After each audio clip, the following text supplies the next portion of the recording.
Assalamualaikum warahmatullahi wabarakatuh. Perkenalkan, nama saya Muhabbal Walidaini. Saya dari Prodi Pemanfaatan Sumber Daya Perikanan. Baik, di sini saya akan menjawab soal dari ujian. Soal yang pertama, jelaskan aplikasi materi reproduksi ikan terhadap aktivitas penangkapan ikan bertanggung jawab. Baik, di sini saya akan sedikit menjelaskan apa itu reproduksi. Reproduksi pada makhluk hidup merupakan suatu proses alam dalam usaha mempertahankan keturunan dan keberadaan jenisnya di alam. Ada dua cara berbeda pada makhluk hidup dalam membentukkan keturunan, yaitu reproduksi secara seksual dan secara aseksual. Reproduksi seksual terjadi karena bertemunya gamet jantan atau sperma dengan gamet betina sel telur dalam suatu proses pembuahan fertilisasi.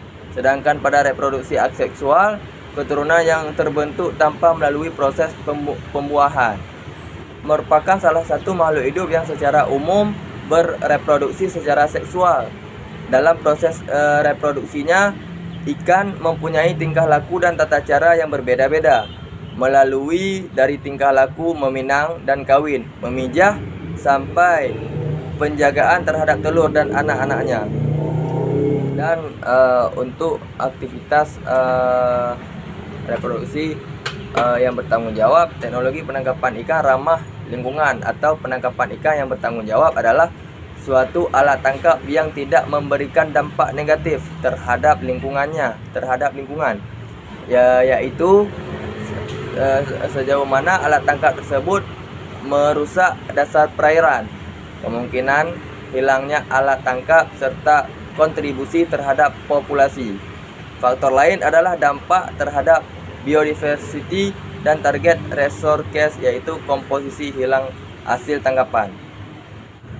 Baik, di sini saya akan menjawab soal nomor 2, yang dimana apakah ikan dari spesies yang sama namun berbeda, namun lokasi berbeda dapat mempunyai pola pertumbuhan yang berbeda. Dapat kita ketahui bersama, habitat ikan merupakan komponen penting bagi kehidupan ikan dan akan mempengaruhi proses kehidupan seperti mencari makan, tempat tinggal, dan reproduksi dan migrasi. Interaksi dalam habitat mencangkup komponen biotik seperti tumbuhan dan hewan, serta komponen antibiotik seperti batu, komponen abiotik seperti batu, pasir, dan air. Dalam kehidupannya, ikan menempati habitat yang berbeda-beda, dan masing-masing habitat juga mempunyai karakteristik khusus yang dapat menjadikan suatu spesies ikan mendiami habitat tersebut. Persyaratan di dalam sebuah habitat ikan, khususnya interaksi yang terjalin antara satu spesies ikan dengan spesies lainnya di setiap kawasan berbeda-beda.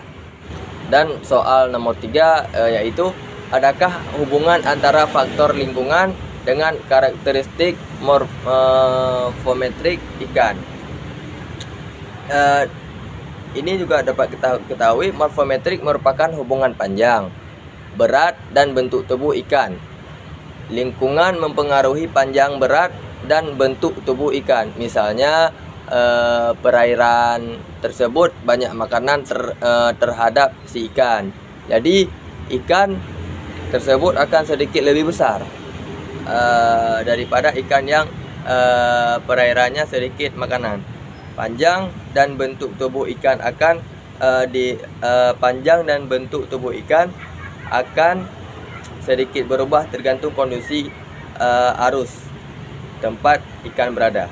Baik, untuk soal yang terakhir, itu soal nomor 4, yaitu faktor-faktor apa yang perlu diperhatikan dalam menganalisis kebiasaan makan ikan. Biasanya yang pertama itu ialah paling utama membedah isi lambung ikan. Yang kedua, melihat isi lambung ikan tidak hanya satu ikan, tetapi dilakukan pada beberapa ikan setelah melakukan pembedahan dari beberapa ikan. Disitulah bisa dilihat apa kebiasaan makan ikan tersebut. Baik, mungkin hanya itu ya dari saya yang dapat saya jawabkan. Mungkin lebih dan kurang saya mohon maaf. Mungkin saya masih jauh dari kata sempurna. Saya meminta ribuan maaf. Saya meminta maaf. Untuk cukup sekian. Wabillahi taufiq wa hidayah. Assalamualaikum warahmatullahi wabarakatuh.